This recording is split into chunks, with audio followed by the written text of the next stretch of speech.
WBRZ News 2 starts with breaking news. Breaking news right off the top at 10 o'clock. Baton Rouge police have locked down a large area near the Triple S on North Foster. They are responding to reports of a robbery in progress, possible hostage situation there. Let's get straight to News 2's Mark Armstrong live at the scene. Mark. Sylvia, Michael, yes, a very large police presence out here on North Foster. We're at Choctaw North Foster. They have most of North Foster blocked off. That breaking story in the deadly deputy-involved shooting on the west side of the river. As we are on the air now, state police taking over the investigation after that gunfire from a West Baton Rouge Parish Sheriff's deputy at a motel on 190 in Port Allen. We have been on the scene since just after law enforcement showed up, and right now, News 2's Mark Armstrong is there live with the late breaking details. Mark, what's happening? Sylvia, Michael, troopers, they're still trying to piece together exactly what happened out here, but the people who live out here, they say they've got a pretty good idea of what was going on at this motel, and it wasn't good. So far, state police are saying that a West Baton Rouge Parish Sheriff's deputy came here to the Budget 7 motel off of Highway 190 just west of the old bridge to serve a search warrant. At some point while trying to go through with the search, the deputy discharged his gun, the gunfire killing a man inside. The state police called a suspect of that search warrant. People who hang out around here say it's well known that a man and a woman were staying in the room where this happened and that they were frequently hanging a red cover over the light just outside that room, advertising for services. You can imagine what that was about. State police not saying anything about that or why deputies were out here trying to search a suspect. Can you tell us if the search warrant was for prostitution? That's still under investigation. I'm not aware of that at this time. Can you tell us if anyone in that room that wasn't a deputy had a gun or posed any sort of threat like that? Yeah, that's still under investigation. We're being told that the dead man, he was in his late 30s or early 40s. That's according to family. His name has not yet been released officially. The sheriff's deputy, he's on paid administrative leave. That's protocol, as is bringing in the state police to investigate. We are live out here in Port Allen tonight. Mark Armstrong, WBRZ News 2. Now, WBRZ News 2 at 10.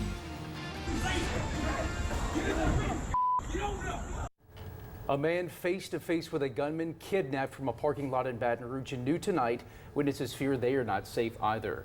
The attackers certainly were not shy, abducting a man from a busy apartment complex parking lot off a College Drive this morning. One of the suspects, 26-year-old James Williams, is locked up, but that is not enough for the people who watched all of this go down. News 2 Sydney Kern live with the new worry.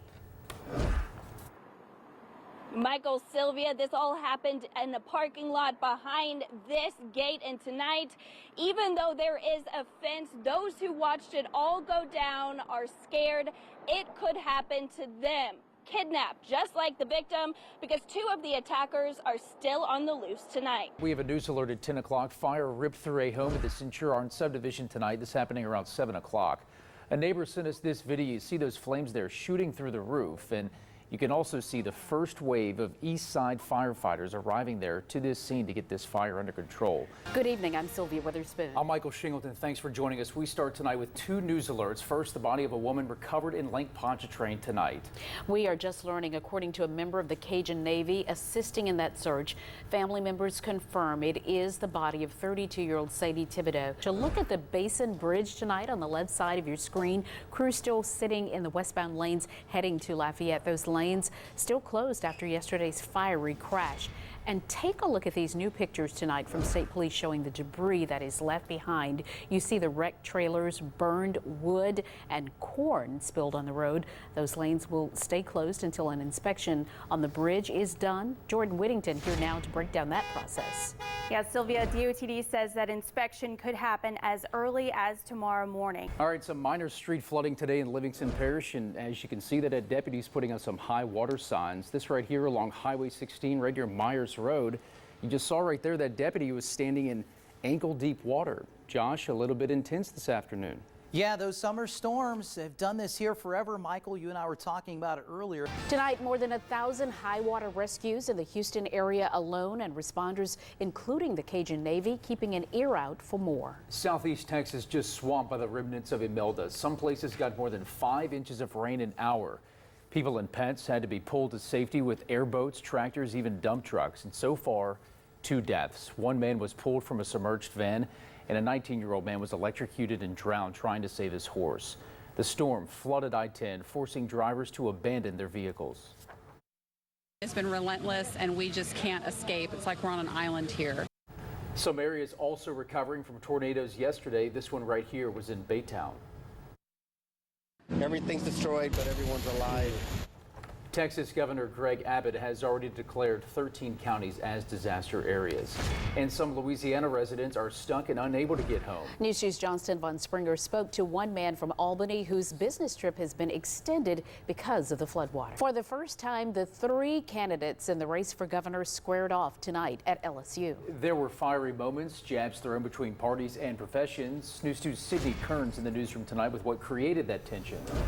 The 2 Republican candidates, Eddie Risponi and Ralph Abraham, went after Governor Edwards for his performance in office, mainly involving the expansion of Medicaid and state spending levels. The governor defended himself as all parties fought for people's votes. Busy start to the weekend for the LSU football team with a visit to the White House. News 2's Sydney Kern is in D.C. tonight, reporting on the meeting with the president. But we start with News 2's Johnston Von Springer breaking down the traffic headache you could see during a hectic day in Baton Rouge tomorrow.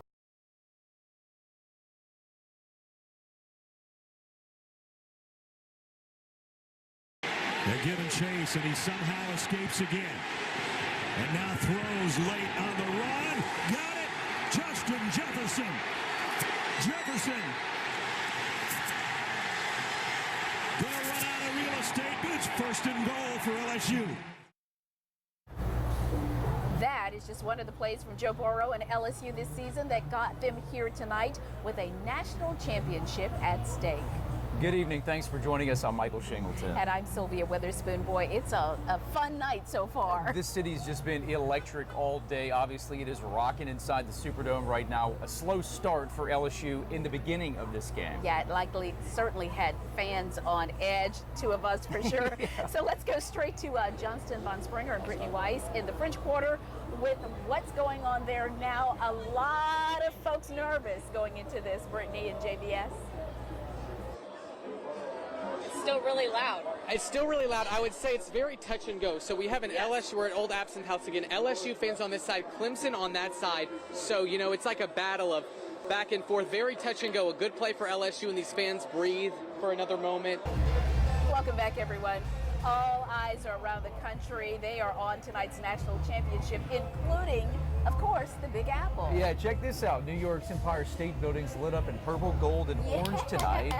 This in honor of this big matchup. Fans near and far have traveled here to the Big Easy for this game. That's right. That includes a mother and son in the town of Athens, Ohio, Joe Burrow's hometown, of course. And Sydney, we know that you actually spoke with them about this once-in-a-lifetime experience. So let's send you back right now to Trey Cuvion, who is standing by with some tailgaters right across from the dome. And I can hear them all the way over here. They're pretty pumped. Yeah, guys, there was a big sigh of relief with that last touchdown. Of course, it's not over yet. Tiger fans out here taking that into consideration. Eyes glued on the TV right now as LSU tries to go for that 4th national championship.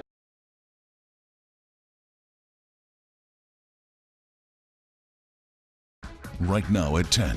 A judge has shut down this Ascension Parish daycare. Hear from its employees who say this is more than unfair. And dozens of Louisiana first responders are now heading to Florida as the Panhandle prepares for what could be the largest storm to hit the state head on in decades.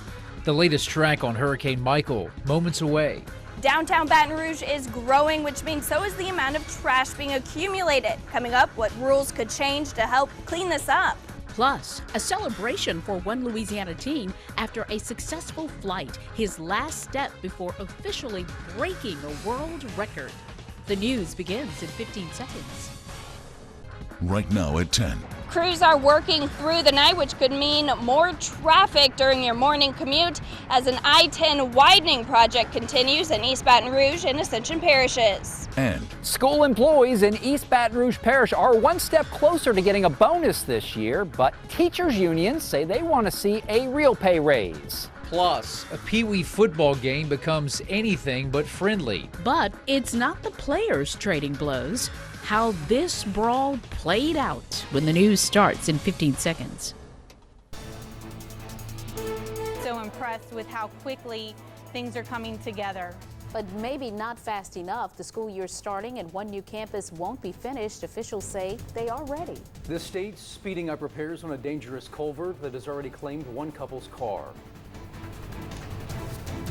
And a bold kidnapping, the victim narrowly escaping. It's all caught on camera. That's first when the news begins in 15 seconds. Coming up next at 10 o'clock, hackers could be targeting schools across Louisiana. We'll tell you what one school system's now doing to keep student data safe.